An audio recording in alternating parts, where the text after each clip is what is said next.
It's another wild day in the world of Magic the Gathering. There's a lot to talk about. We've got Avatar pre-release problems. We've got the Teenage Mutant Ninja Turtle leaks. And on top of that, we have to talk about the changes to Wizards' ban philosophy. Magic.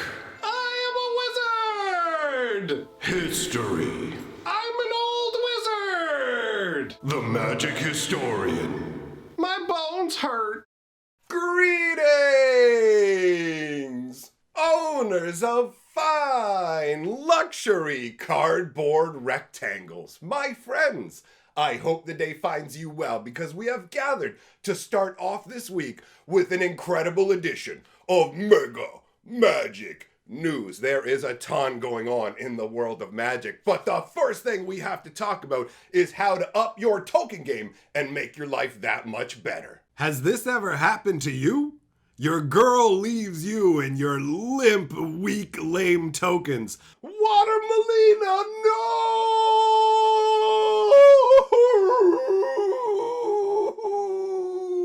For some ultra amazing hard boy with the best tokens you've ever seen.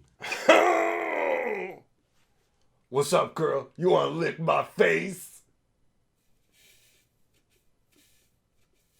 Yeah.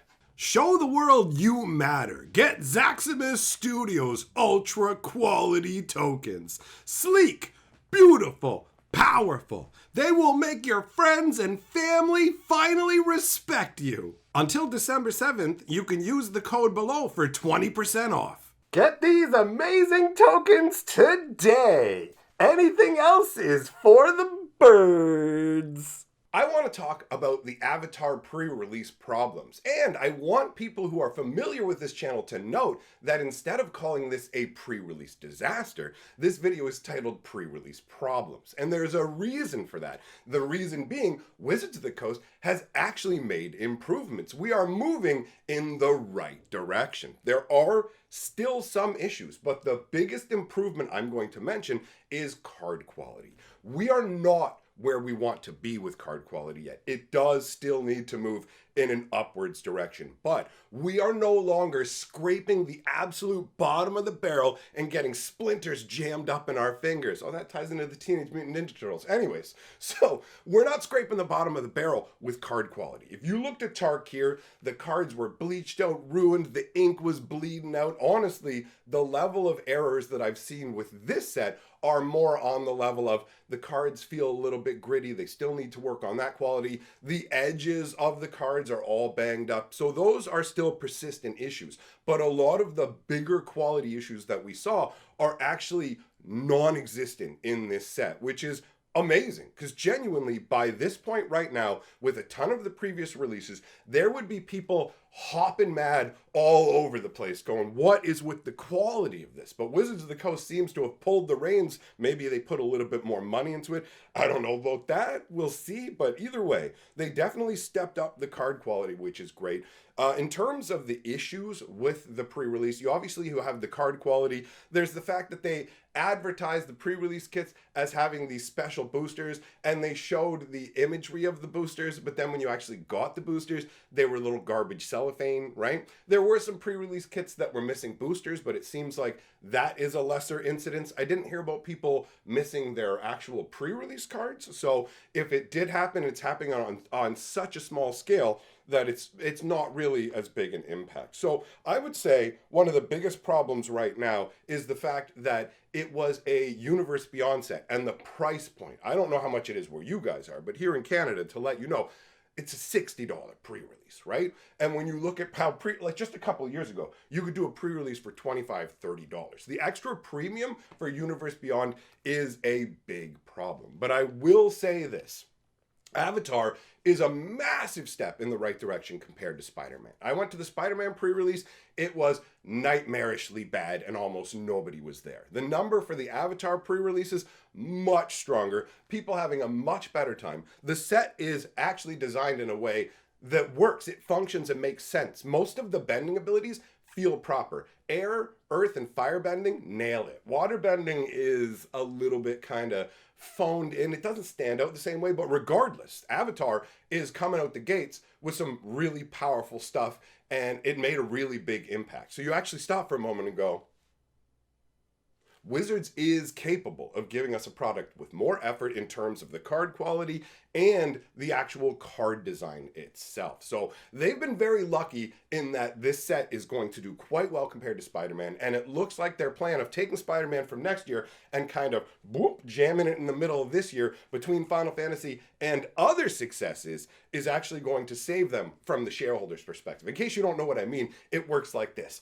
Wizards of the Coast needs to kick up a bunch of money every 3 months. They get judged every 3 months. So when they go, oh, we've got a dog product that's going to drag down the numbers here, take it from this year and put it over here where we know Final Fantasy is already like gangbusters insanity, so Spider-Man can kind of disappear under the waves. Now, if Avatar had done the same thing, it would have been nightmarish for Wizards. 2 Universe Beyond back-to-back failures is a huge problem. Spider-Man failing is a huge problem because this is the first property that you're doing with Marvel and it's just collapsing in front of them. That's not a good look for your partners. Plus, Spider-Man product is everywhere. The shots that you can see of it just filling the shelves. Even scalpers are just like, oh man. Like the pallets over at the Costco, normally like Final Fantasy, when they get them out there, they're gone in like 14 seconds. The Spider-Man ones, no deal. They're trying to sell them on the pallets for like $25 a go. Scalpers pick them up and go, hey, will anybody pay me $75 for this?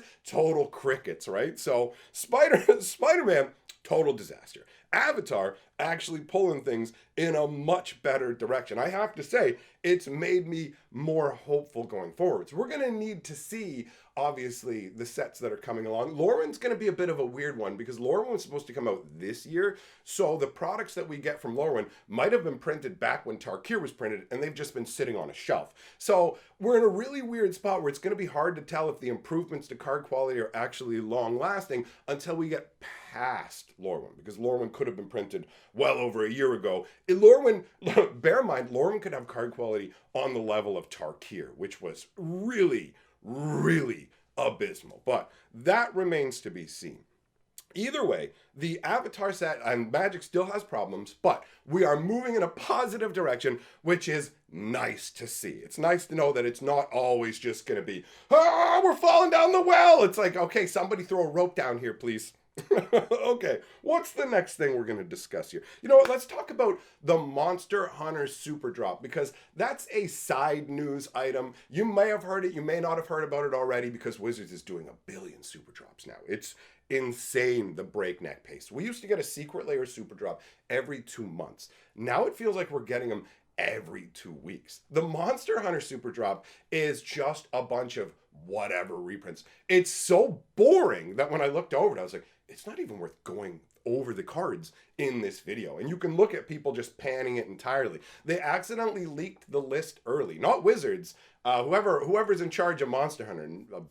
Bando? I don't know the names. Namco? Something like that. Whoever owns Monster Hunter accidentally released the list of all the cards early, and you can go online and just see people panning it. The only way the Super Drop is going to succeed at all is if the artwork and the characters selected are so banger that people are like, I've always wanted Gum Gum boot shoes. Woo, look at his boot shoes. And then, you know what I mean? Like, that's the only people they're going to hit with this. So I wonder if the reason we're seeing so many Super Drops in this time, either it can be one of two things or a combination. It can be a frenzy to get money in this quarter leading up to Christmas, but it could also be something along the lines of dump the Spider-Man stuff, right? Not like, dump the Spider-Man, dump the Monster Hunter stuff, because they've done some secret layers lately that have done banger. For example, the Encyclopedia, the secret layer Encyclopedia, that is one I would absolutely love to have myself. I'm genuinely disappointed that I won't be getting one of those. That thing sold like hotcakes. Boom, gone, out the door. But the other secret layer Super Drops that they've done recently are struggling. So I'm wondering if they're just doing a turbo dumping of all kinds of product, that they're just like, whatever we can get for this, just get it out there closest to Christmas. Maybe we can hit people who are looking for Christmas presents for little Billy there or something. And it's like, oh, I know Billy likes Gum Gum booty shoes. I'm going to go ahead and buy him this box set or whatever. But ultimately, the Monster Hunter stuff looks just completely like shrugalific. It's not the same thing as the Lord of the Rings secret lair where they look, check out these crappy screenshots. And we also misprinted one of the cards in the secret lair. It's not quite on that level, but it's definitely not gonna bust open the doors. Okay, next up is Wizards' new ban cadence, and take this one with the biggest grain of salt, honestly, because I feel like with this announcement, I could literally go back and take one of my earlier videos, cut a section out of it, and slap it into this video, and it would be identical. So Wizards of the Coast just said, our banning cadence doesn't work. We're letting stuff slip through the cracks, unfortunately, so we're going to tighten it up. We're going to increase the frequency of bannings, and basically now we're going to get a banning every 1.5, 2 months, not an actual banning, the ability to ban every 1.5, 2 months to kind of roughly line up with sets. But they just did that a few years ago. They said they were going to give themselves a window after every single set to do bannings, and then they just didn't use it. And then they came out and said, we're getting rid of that window. Don't worry, we're not going to do bannings. So they got it in their head that the reason nobody wants to play standard and quit is because we ban stuff, and it's a problem. No, the reason is you don't balance anything. You make these insane swamps of a format, and where people go in and they're just like, I just want a pair of rubber boots, and people are, oh, you know what? I guess they don't like the sun cooking down on them. No, idiot, it's the swamp you built. So it's that sort of scenario where you just go, come on, man, come on. Like, I hear you go, we gotta ban more frequently. But will you? You told me this already. We've heard this exact thing already. Hopefully the fact that now we're going into full Universes Beyond mode where we have like 18 sets that are going to be in standard instead of like 6. 18 sets. Hopefully they will actually stick with the banning stuff. I will say I didn't expect them to ban VV. I thought they would ban around VV. So that does show that maybe they know they need to take a firmer hand on the reins, because there's no way standard can thrive when you dump 18 sets into it and go, we're only going to do a ban once a year. You can't do that. You can't like double the amount of product in a format and then go, also we're going hands off, and also we don't play test. Like it's a meatball of madness, bro. They've taken all kinds of sawdust and jammed it into old horse meat and went, this is magic now. And so when I hear the ban cadence stuff, I'm like, I'll believe it when I see it. The VV gives me a little bit of hope, but you guys, like, you start going too direct. This is how we're going to fix magic. And they go, wait, this is a terrible way to do it. We're going to go this way. Oh, what about down here? Blah, blah. Oh, I hurt my back and I can't get up. Like, that's magic right now. They're so all over the place. So, what's next? The next thing on the list is the Teenage Mutant Ninja Turtle leak action. This involves multiple products, but does not actually involve any specific cards. It does let us know a little bit of information in terms of the types of token creatures and stuff we can expect to see in it. So basically we've got 2 of these different leaks. The first was from Beatles and Grimm. This happened a few days ago. So Beatles and Grimm makes these special kits for Magic the Gathering, above and beyond, special deck boxes, tokens, all this stuff for different ones. I actually have the Phyrexia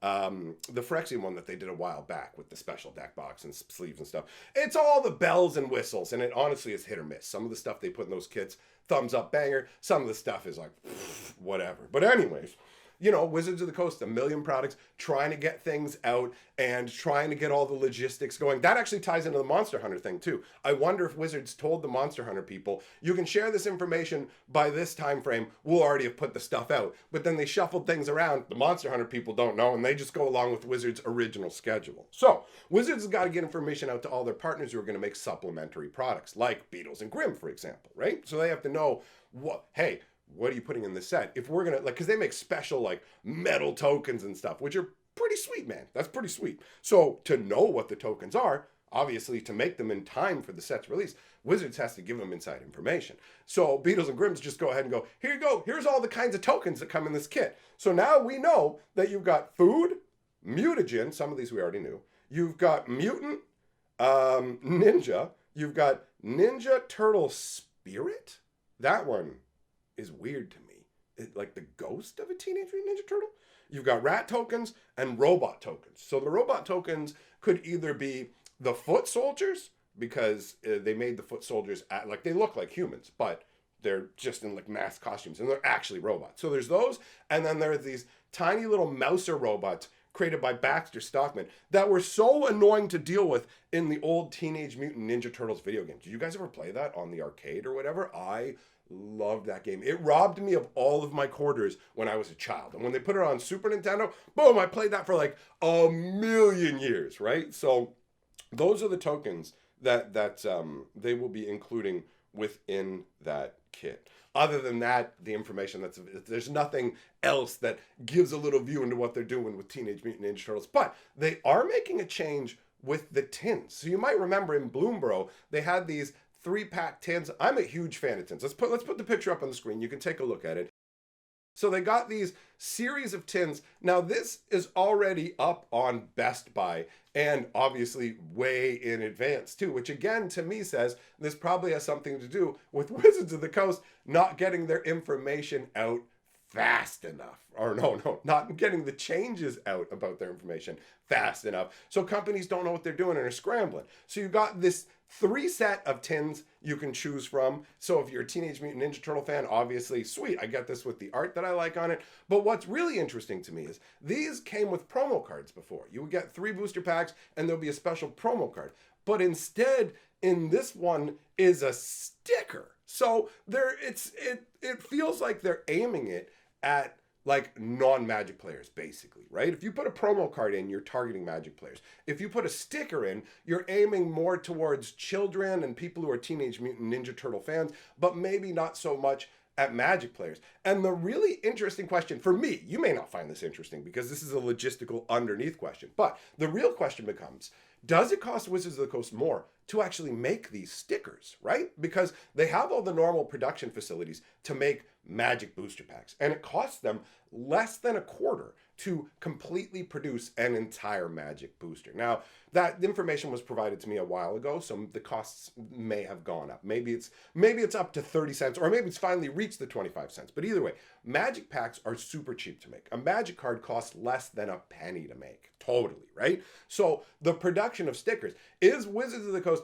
actually spending more money to make this product less desirable to entrenched Magic players? Do they think that including the sticker actually makes the product better? And did they spend more money to make that a reality? It's not like the biggest question, but I really do like stopping for a moment and pondering, because Hasbro and Wizards is all about getting as much money as humanly possible. So did their marketing go, you know what, the stickers are actually going to increase the price of these products by this much, and our product, instead of just printing a promo, it's going to cost us like an extra 5 cents per box or whatever, but we believe it's going to project an extra 23% from the youth market. Like, I would love to be a fly on the wall inside Wizards of the Coast so I could fully understand the craziness that they are involved in. A lot of the time, you can piece it together. You can find enough pieces of data from different locations and just go and tap them all together and go, this is most likely what Wizards is doing. You can usually sort it out. But the sticker thing, it's like we did the sticker thing with the uncards where they tried, we're going to put stickers on cards and whatever. Admittedly, that was a game mechanic, and putting stickers on your cards is a terrible idea. That turned out miserably. But ultimately, I do one day hope that I will run into somebody who works inside Wizards and knows the logistics and can let me in on that. So, just want to let you guys know I got some medical stuff going on, and I got to go and have some surgery in a few days. So, if you don't see me in a longer amount of time than usual, that's why. Everything's going to be fine. Don't worry about it. I will be back. I just wanted to give you a heads up in case I'm away for longer than usual. I don't know how that's going to go. But thanks for coming by and hearing what I have to say. Big shout out to my patrons. You guys rule. And I will see you all, my friends, in the next video or in tonight's live stream over on my live stream channel. Have a good one. Tangerine! No! Marndi! No!